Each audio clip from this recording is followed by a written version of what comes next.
Good evening, brothers and sisters. Thank you for getting on this call. This is John A. Murphy, Teamsters National Freight Director. With me on this call is International Vice President and Assistant Directors Tony Jones and Danny Adlin, along with the Regional Freight Coordinators Ed Thompson, Lyndon Grissom, Bill Wiedebrand, and Ron Siemens. This call is for Teamster members only.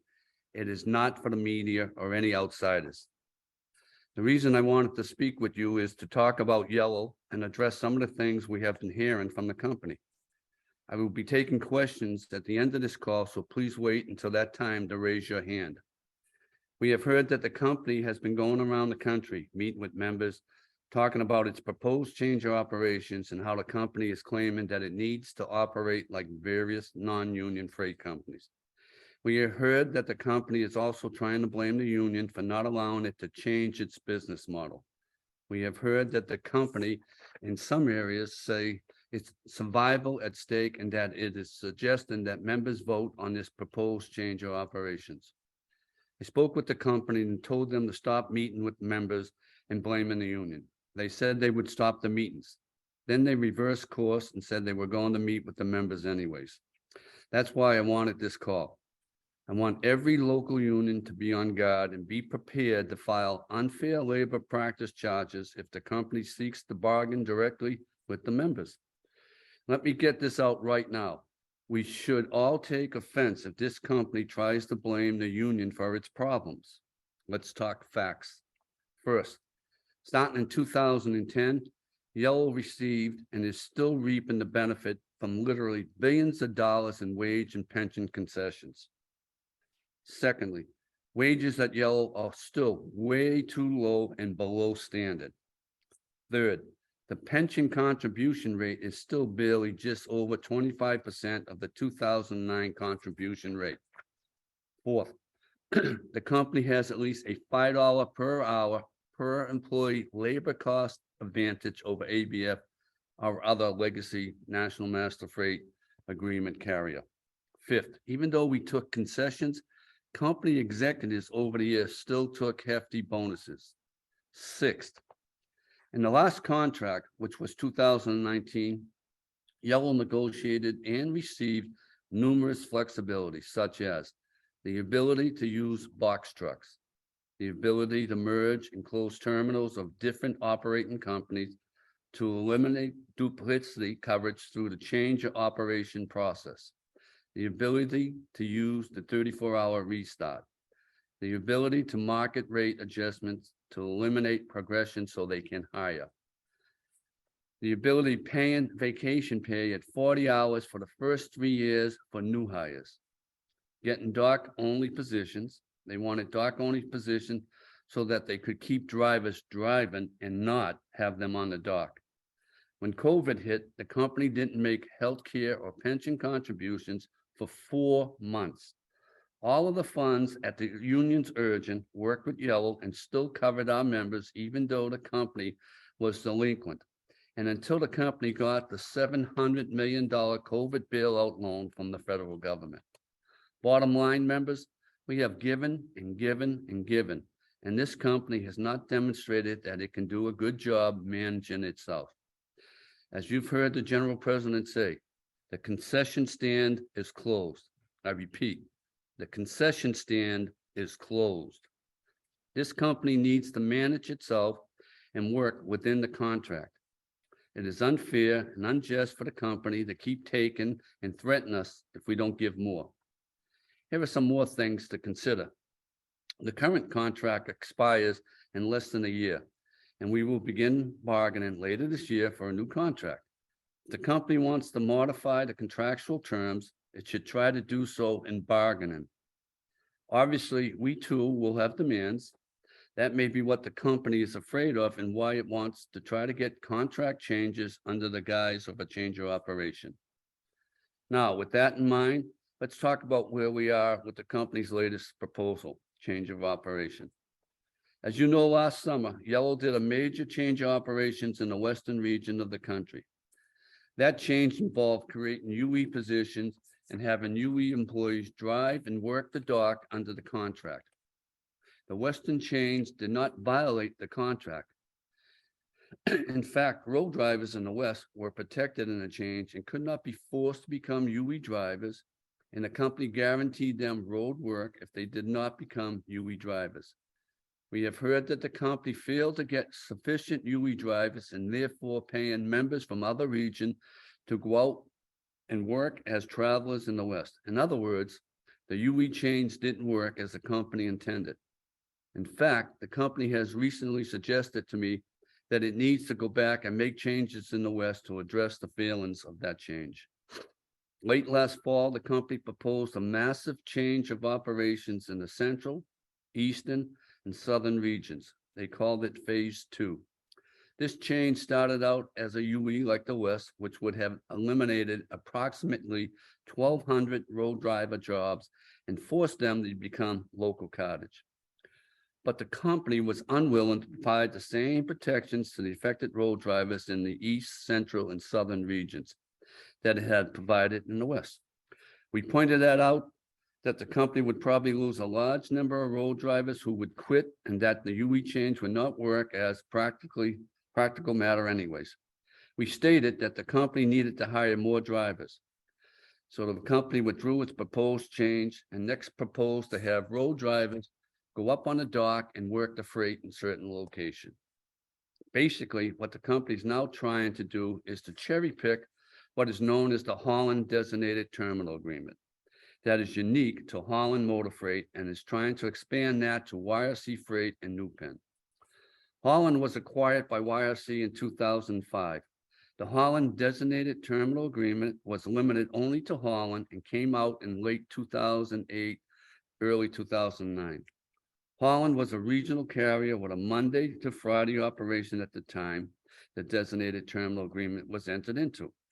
Under the Holland Designated Terminal Agreement, road drivers to 17 designated terminals can be required to work the dock, sometimes for many hours per day.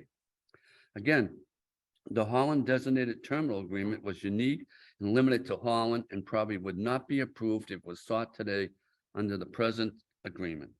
But now the company wants to take that Holland Designated Terminal Agreement and double it in scope, if not more, and apply it to YRC Freight. This violates nearly every supplement that we have, as well as numerous local agreements that prohibit road drivers from being forced to work on the dock. The change of operations hearings was canceled because it didn't make sense to have over 100 locals travel for multiple days to hear a change of operation that was improper in the first place and which was overwhelmingly opposed by the locals. At this point, we have told the company that it has two options. One, propose a change of operation that does not violate the contract, or two, formally request to reopen the contract and negotiate in good faith, but that the company will need to come up with sufficient financial improvements to do so. I don't know what the company will do. We also gave Yellow the contractual 30-day notice that it should cease using purchase transportation at all of the operating companies where it had been used, namely YRC Freight, Holland, and Redaway. There is a board of directors meeting later this week, and I have been advised that the board may take some sort of action. Again, I don't know what the company will do. It may try to write another change of operation that doesn't technically violate the contract, like some sort of UE change again. We will address that within the confines of the contract should it arise. Alternatively, the company may seek to reopen the contract or take some other action. Again, I just don't know. The ball is in the company's court. Brothers and sisters, let me be straight. I don't know what the future holds or whether this company can figure out how to run a good truck line. I hope it can get its act together. I truly want it to exceed. We have great members at Yellow, but the problem is the company's to solve. It is totally unfair for the company to try to put its members on its problems on us, particularly after all you, the members, have done for more than a decade. You have kept this company alive, but it is not appropriate to let the company bastardize the contract through a change of operations, especially since we are so close to contract negotiations. That is simply not right and not acceptable. I will now open the call up for any questions. I would ask that you raise your hand if you have a question so that we may call upon you. I believe we have time enough to take a few questions. So we'll open it up.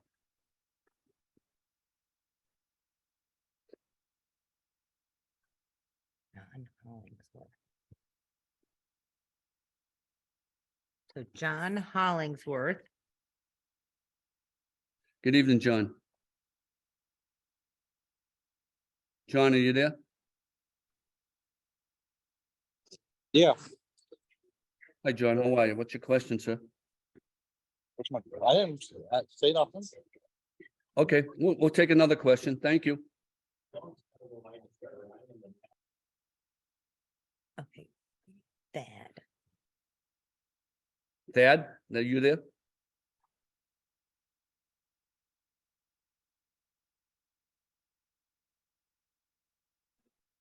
I did not ask a question. Okay. All right, let's see. Well, that's good. Well, it seems to us that the brothers and sisters understand the situation we're in. Let me see if we got anything else on the board.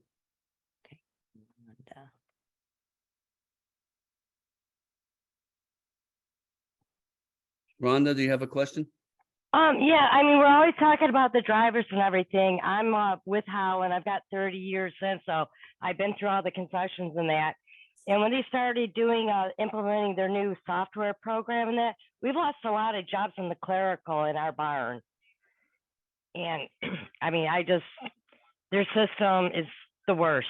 I mean, Howland had things running and the freight, I mean, if we're slow, I mean, we're still not making service on the freight. So I'm just, we're always talking drivers and everything, but we've lost a lot of customer service and clerical jobs with their changes already. Well, Rhonda, thank you for the question or for your comment. Again, we're currently negotiating the contract. We're doing clerical work. It gets back to Holland was a pretty good company, well run, and again, I don't have confidence that the leaders of YRC or Yellow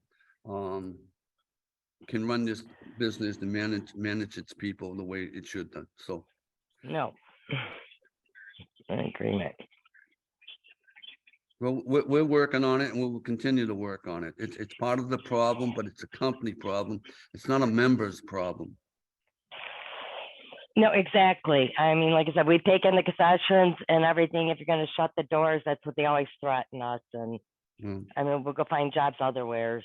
Sister, the concession stands closed here. And we will continue to do what we do best, and that's do our job.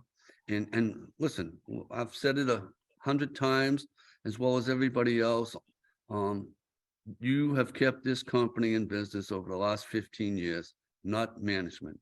So I'd ask Exactly. you to continue to do the job you do, and let's see where we go. Appreciate it. We finally got somebody stand up for the members. Thank you, Rhonda. Thank you for calling in. Thanks. Do we have anything else? we do.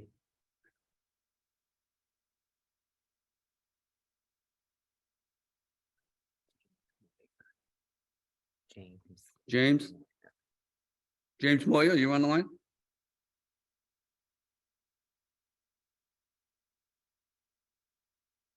No.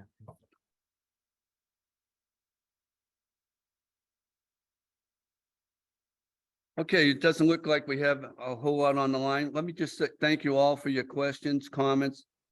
We will wrap the call up now, and if you have a question that has not been answered or you didn't have a chance to get a question in, you may send it in email to Ernest, AERNEST @teamster.org. We will have the appropriate regional coordinators reach out to you. Meanwhile, brothers and sisters, stay together, stay united, keep doing your jobs to the best of your abilities. Talk to your agents and coordinators in your region. We will keep you posted, and as soon as we hear more, thank you all and have a great night.